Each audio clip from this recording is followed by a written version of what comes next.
বিরাট এক খুশির সংবাদ পেতে চলেছে ব্রাজিল ভক্তরা। দেশকে বিশ্বকাপ জেতাতে সব রকম প্রস্তুতি সেরে নিলেন সুপারস্টার নেইমার জুনিয়র। অচিরেই ফুটবল প্রিন্সকে দেখা যাবে হলুদ জার্সিতে। বিশ্বকাপের স্কোয়াডে কার্লো অ্যানচেলোত্তির দলের জায়গা অনেকটাই সুনিশ্চিত এই মহাতারকার। ফুটবল রাজা নেইমারের রাজকীয় প্রত্যাবর্তন এবং ব্রাজিল দলের ডাক পাবার বিস্তারিত থাকছে রিপোর্ট।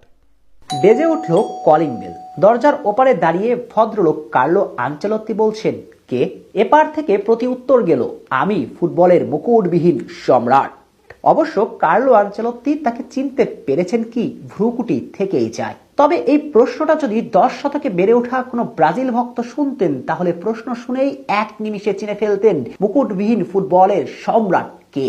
কারণ 10 শতকের পরে ব্রাজিলের সম্রাট তো এসেছে একটাই, সেই তিনি কে আবার?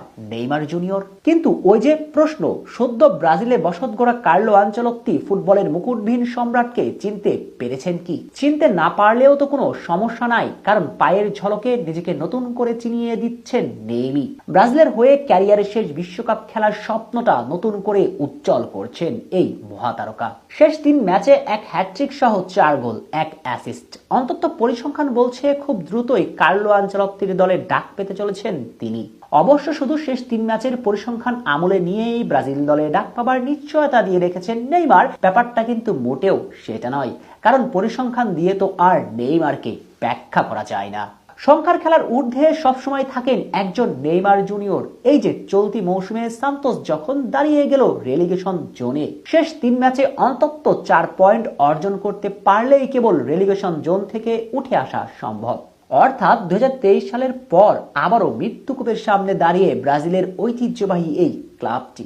এই যখন অবস্থা, তখন মরার ওপরে খরার খা হয়ে এসেছে প্রাণভোমরা নেইমারের বেরসিক ইনজুরি। মেডিকেল টিম থেকে স্পষ্ট বার্তাই দিয়ে রাখা হলো, কোনো খেলা নয়, বেছে নিতে হবে অপারেশনের টেবিলকে। কিন্তু দলের বিপদের মুহূর্তে কবে কখন স্বার্থপরতা দেখিয়েছেন নেইমার, এমন ঘটনা তো পুরো ফুটবলীয় ক্যারিয়ার জুড়েই নেই। তাই তো এবারও নিজের কথা ভুলে দলের জন্য নামলেন মাঠে। সান্তোস নিশ্চিত মৃত্যুর দুয়ার থেকে ফিরিয়ে আসলো ওই একজন নেইমারের পায়ের ঝলকে। কিন্তু দলকে সবটা নিংড়ে দিবার পরেও বিশ্রামের সুযোগ কই পাচ্ছেন নেইমি। এইবার যে তার লড়াইটা নিজের সঙ্গে, আবারও সার্জারি টেবিলে বসতে হচ্ছে তাকে। যদিও নেইমার ভক্তদের তা নিয়ে খুব বেশি দুশ্চিন্তার কারণও নাই, কেননা আগামী ফেব্রুয়ারির আগেই এই মহারাজা ফিরবেন ফুটবলে। আর মার্চেই আছে ব্রাজিলের ন্যাশনাল উইন্ডো। শুরুতেই বলা, দরজার ওপাশে দাঁড়িয়ে থাকা কার্লো আনচেলত্তি এমন পারফরমেন্সের পর কোনোভাবেই তো আর উপেক্ষা করতে পারবেন না এনজেটেনকে। কারণ ব্রাজিলিয়ান কোচ যে শর্ত জুড়ে দিয়েছিলেন জাতীয় দলে ফিরতে নেইমারকে প্লেমেকার